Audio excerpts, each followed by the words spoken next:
any inconvenience I may have caused the department. Very truly yours, Marlo A. Miranda. Thank you. The chair notes the explanation. It is just the pressure of official duties and the fact that he had to change houses 3 times. Madam Chair. Yes, please. Madam Chair, I would have wanted to ask him a few questions on the situation in Syria. Syria being the center of attention now in the Middle East after Libya, together with Egypt right now. But of course, I understand that it's going to be very difficult for him to be present here because of the exigency of the service. So I fully understand that. But we would have been educated by him on what's happening in that part of the world right now. Thank you, Madam Chair. Thank you. Any other comment? If not, is there a motion to recommend him? I so move, Madam Chair. So moved and seconded. Any objection? The committee has decided that Marlo Miranda shall be recommended as FSO Class 1. Next, Lena Eileen de Jos Season as FSO Class 2. She is at for post in Oslo, Norway. Her qualifications are rated good. There is no opposition, no derogatory record. Education, MA in International Studies, units from UP Diliman, Bachelor of Laws, units in UP Diliman, AB English in UP Diliman. Present position, Third Secretary, Vice Consul, and Administrative Officer in Oslo, Norway. She has several past positions in the DFA. Her length of foreign service is 7 years.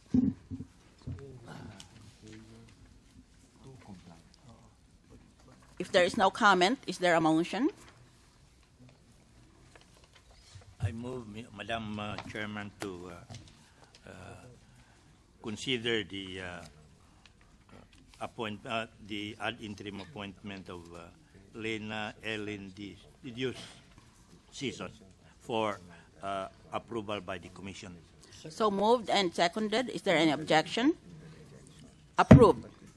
This committee approves the recommendation for approval to the plenary of Lena Eileen de Jos Season. Next, Sharon Rivera, FSO Class 2 at post in Vienna. Qualifications good. No opposition, no derogatory record. Education, diploma in international nuclear law with honors, University of Montpellier, International School of Nuclear Law in France, MA in Law and Diplomacy, Fletcher School of Law and Diplomacy, Tufts University in Massachusetts, Bachelor of Laws, UP Diliman, AB Communications, cum laude, UP Diliman. Her present position, Third Secretary and Vice Consul, Alternative Representative to the UN and other international organizations in Vienna, Austria. Past positions in the Foreign Service have been held for some 7 years. Comments? Just curious, Madam Chair. Yes. What is nuclear law? Ambassador Licaros? Madam Chair, I must confess a similar ignorance about this subject, so I will not even try. What is the term? Nuclear law. Nuclear law? The law of nuclear weapons and armaments. Sometimes nuclear is used in medicine, but it refers to the size of particles involved. Isotopes, yes. This is about the compliance by states with the regulation from the Atomic Energy Agency in the UN. Yes. Any motion? I move, Madam Chair, for his inclusion in our deliberations in plenary of his confirmation. Moved and seconded. Any objection? None.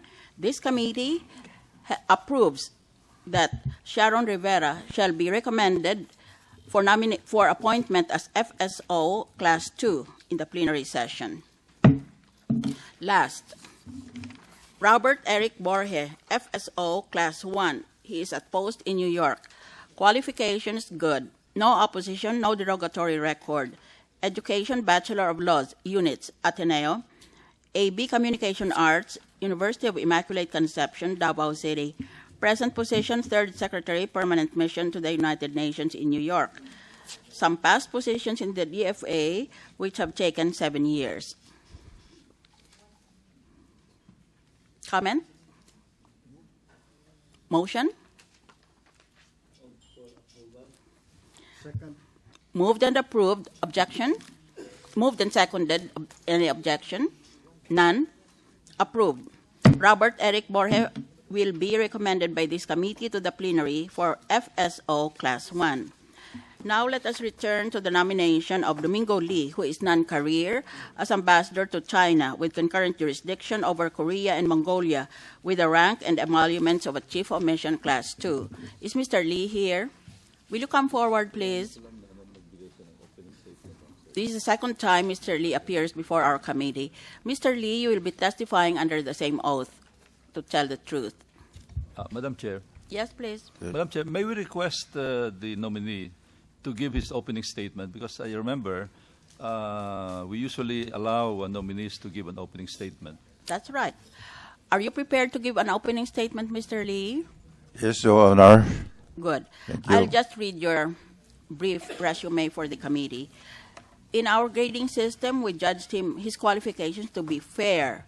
There is no opposition on record, although I have already informed the members of this committee that Senator Osmeña has made a reservation to question this nominee. There is no derogatory record. His education, B.S. Commerce, UE.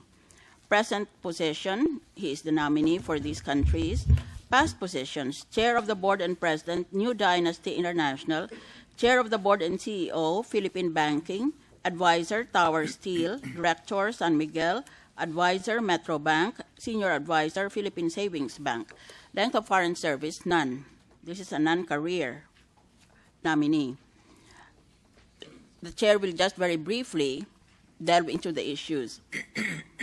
There is criticism that his nomination should not be accepted on account of his advanced age, 76. Is that correct, Mr. Lee? Are you 76 years old?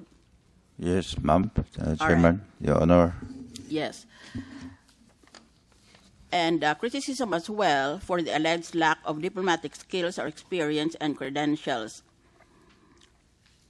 These critics argue that the ambassador to China should be a seasoned career diplomat. And at least one blogger has pointed to the nominee's alleged known Taiwan connections as a card-holding member of the Kuomintang Party. Is that correct? I cannot deny I got involved with Taiwan activities of all the culture and social only. Are you a member of the Kuomintang Party? There's not that kind of a status. You are not. Your answer is no.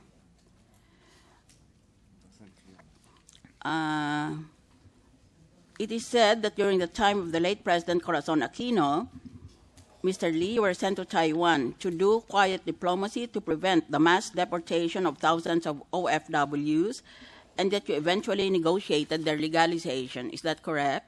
That's correct, Your Honor. Thank you. Now, please proceed with your opening statement.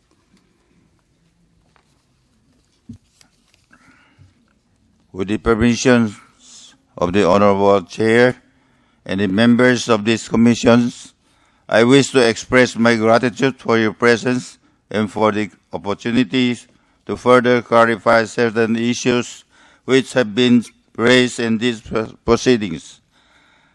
At the outset, I wish to emphasize my keen willingness and readiness to work with you in Congress, the President, and the Department of Foreign Affairs in ensuring that our national interest, as expressed by all of you, is served. I sincerely believe I can contribute to the pursuit of our national interests through my proposed assumption of responsibilities as ambassador to China. I believe my past work and background will speak for itself. I usually do not feel comfortable talking about my accomplishment. That is why I was reluctant to talk about this from the very start of these proceedings. However,